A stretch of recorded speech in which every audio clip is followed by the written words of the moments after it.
Gravity एक ऐसी चीज है जो आपको जमीन पर टिका कर रखती है, इसलिए एक एवरेज इंसान भी सिर्फ 1.5 फीट तक ऊंचा जंप कर सकता है। लेकिन अगर हमें किसी और ग्रह पर रहना होता, मान लो वीनस या सैटर्न, तो वहाँ किन किन मुश्किलों का सामना करना पड़ता हमें। सबसे पहले हम बढ़ते हैं मरकरी की तरफ, क्योंकि ये सूरज के सबसे नजदीक है। इस ग्रह पर ग्रेविटी हमारी पृथ्वी के मुकाबले में आधी है, इसलिए आप यहाँ करीब 4 फीट ऊंचा कूद सकते हैं, लेकिन वो भी तब जब आप यहाँ की गर्मी को बर्दाश्त कर पाओगे। दोस्तों, सनी साइड यहाँ तापमान 800 डिग्रीज तक पहुँचता है। यहाँ रहना मतलब किसी तपतपे हुए ज्वालामुखी पर अपना पैर रखना। और हाँ, यहाँ की रात भी कम नहीं, यहाँ की गर्म हवाएं भी रात के समय -280 डिग्री सेल्सियस तक पहुँच जाती है। और हाँ मेरे दोस्तों, अगर मरकरी पर रहना है तो आप में पेशेंस भी बहुत होनी चाहिए, क्योंकि यहाँ का एक दिन पृथ्वी के 176 दिनों के बराबर है। चलिए दोस्तों, आप इस ग्रह से दूर आपको किसी और ग्रह की सैर कराते हैं। Welcome to Venus. यहाँ से आपको पृथ्वी भी नजर आ सकती है। अगर आप यहाँ जंप करोगे तो आप 1.7 फीट ऊंचा जंप कर सकते हैं, क्योंकि वीनस और अर्थ साइज और मैस में सिमिलर है, बस वीनस थोड़ा छोटा है। यहाँ गर्मी बहुत ही ज्यादा होती है, वो भी कंटिन्यूसली। यहाँ जो बारिश पड़ती है वो भी मुसीबत है, क्योंकि जो यहाँ पर बादल बनते हैं वो सल्फ्यूरिक एसिड के बने हुए होते हैं। अब अपने घर से गुजरते हुए हम सीधे उसके चांद, लूना या मून की तरफ बढ़ते हैं। चांद की ग्रेविटी पृथ्वी के 1/6 के बराबर है, इसलिए अगर आप कूदते हैं तो आप करीब 9 फीट तक जंप कर सकते हैं और कुछ सेकंड्स तक आप जमीन को छू ही नहीं पाएंगे। नेक्स्ट है मार्स, जिसे रेड प्लैनेट भी कहते हैं। यहाँ एक जंप से आप 4 फीट तक ऊपर जा सकते हैं। अब एटमॉस्फेयर की बात करें तो मार्स पे भी एटमॉस्फेयर मौजूद है, जो पृथ्वी के मुकाबले बहुत ही कमजोर है।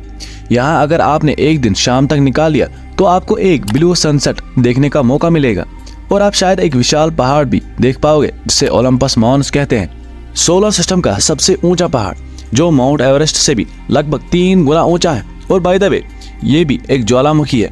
और हाँ, फोबोस तक कूदने की कोशिश ना करना। हाँ दोस्तों, सही सुना, क्योंकि ये पहाड़ ही उतना ऊंचा है। यहाँ ग्रेविटी इतनी कम है कि आप वापस नहीं आ सकते। फोबोस मार्स का एक चांद है। अपने पाँव मजबूती से जमीन पर रखें और कूदने की कोशिश ना करें। ये चांद दूसरे चांदों से काफी छोटा है, एक बड़ा एस्ट्रोनॉइड जितना। हमारे चांद के मुकाबले ये चांद मार्स से 100 गुना ज्यादा दूर है। एक फैक्ट भी बताते चलें, साइंटिस्टों का मानना है कि मार्स भी सैटर्न की तरह इस चांद को ग्रेविटी की मदद से इसे नष्ट कर देगा, जिससे ये भी अपनी और रिंग्स की फॉर्मेशन कर सकता है, बिल्कुल सैटर्न की तरह। अब चलते हैं एक अजीब से ऑब्जेक्ट के पास, जिसे कहते हैं सीरीज, जो सोलर सिस्टम का सबसे बड़ा एस्टेरॉयड है। इतना बड़ा कि इसे बाद में एक ड्वार्फ प्लैनेट क्लासिफाई किया गया। ये मार्स और जुपिटर के बीच मेन एस्टेरॉयड बेल्ट में कहीं मौजूद है।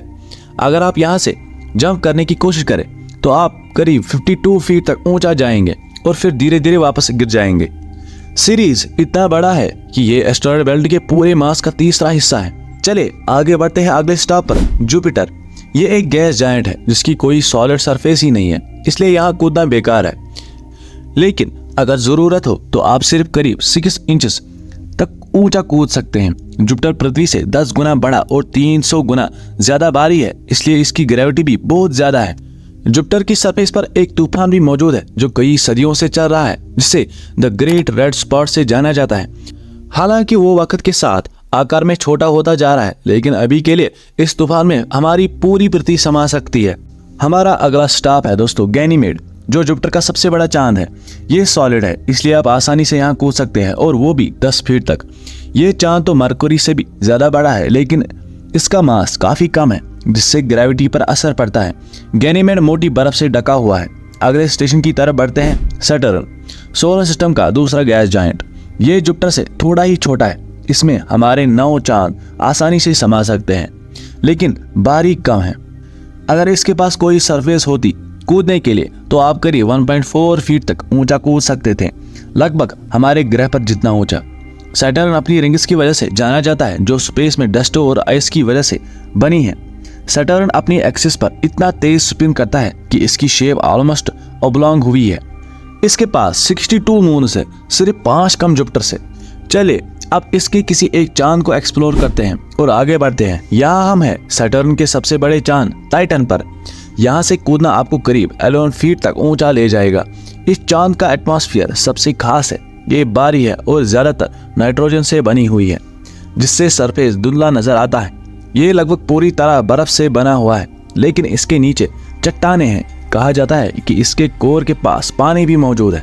और एक हैरत अंगेज बात, टाइटन के बाहर क्रायोवोल्केनोस है, यानी वो ज्वालामुखी जो लावा के बजाय बर्फ फेंकते हैं। अब हमारा अगला स्टॉप है दोस्तों यूरेनस, एक और जायंट जो बर्फ से बना हुआ है। देखा जाए यूरेनस जुपिटर और सैटर्न से सिमिलर है, लेकिन इसकी हवा और मेंटल में सिर्फ बर्फ मौजूद है। यहाँ से कूदना आपको करीब 1.7 फीट तक ऊंचा ले जाएगा। यूरेनस का सोलर सिस्टम में सबसे कम टेम्परेचर है -377 डिग्रीज, जो लिक्विड नाइट्रोजन से भी ठंडा होता है। तो आप जहाँ भी खड़े हैं आप वही इंस्टेंटली फ्रीज हो जाएंगे। अगर अपने सफर को हम जारी रखें तो हमें रास्ते में मिलेगा नेपच्यून, यूरेनस का भाई। ये भी एक आइस जायंट है और थोड़ा छोटा है साइज में, लेकिन ज्यादा भारी है। इस भारी होने का कारण यहाँ की ग्रेविटी है। आप सिर्फ करीब 1.3 फीट तक ऊंचा कूद सकते हैं। दोस्तों, नेपच्यून का एक साल पृथ्वी के 165 सालों के बराबर होता है, क्योंकि ये सूरज से 30 गुना ज्यादा दूर है हमसे। असल में ये सोलर सिस्टम का सबसे आखिरी ग्रह है जो अभी तक खोजा गया है। दोस्तों, हमारी ट्रिप यही खत्म नहीं होती। अब हम ट्राइटन की तरफ जा रहे हैं, जो नेपच्यून का एक चांद है। यहाँ ग्रेविटी इतनी कम नहीं है, इसलिए एक जब आपको आराम से 19 फीट तक ऊंचा ले जाएगा। ट्राइटन वो एकमात्र चांद है जो रेट्रोग्रेड ऑर्बिट में मूव करता है, यानी नेपच्यून की मूवमेंट के अगेंस्ट। अगला है प्लूटो, अंधेरे और तन्हाई में, जिसे तो पहले प्लैनेट कहा जाता था, लेकिन अब सिर्फ एक ड्वार्फ प्लैनेट की कैटेगरी में है। इसकी ग्रेविटी ट्राइटन से थोड़ी ही कम है और आप यहाँ से करीब 20 फीट तक ऊंचा कूद सकते हैं। प्लूटो पूरी तरह से एक ग्रह बनने के लिए बहुत ही छोटा है। यह हमारे चांद से भी छोटा है। इसकी हवा कभी कभी दिखती है और कभी गायब हो जाती है। जब प्लूटो सूरज के करीब होता है तो इसकी सरफेस की बर्फ घट जाती है और वो हवा बन जाती है, लेकिन जब ये दूर जाता है तब इसकी गैस लेयर ही गायब होती है। हमारा आखिरी स्टॉप ये है एरीस। ये एक डॉर्फ प्लैनेट है जो कुइपर बेल्ट के अंदर बाहर घूमता है। ये दूसरा एस्टेरॉयड बेल्ट है जो मार्स और जुपिटर के दरमियान से 20 गुना ज्यादा चौड़ा है। एरीस के सरफेस पर कूदना आपको करीब 18 फीट तक ऊंचा ले जाएगा। दोस्तों, एरीस ही रीजन है जिसकी वजह से हमें डॉर्फ टर्म मिली है। दोस्तों, आपको वीडियो कैसी लगी अपनी राय कमेंट करके नीचे बताएं। अगर वीडियो पसंद आया हो तो दोस्तों के साथ जरूर शेयर करें, और अगर आपने अभी तक चैनल को सब्सक्राइब नहीं किया है तो जरूर करें, क्योंकि मैं ऐसे मजेदार वीडियोस हर हफ्ते लाते रहता हूं। और हाँ, हमेशा की तरह थैंक्स फॉर वॉचिंग।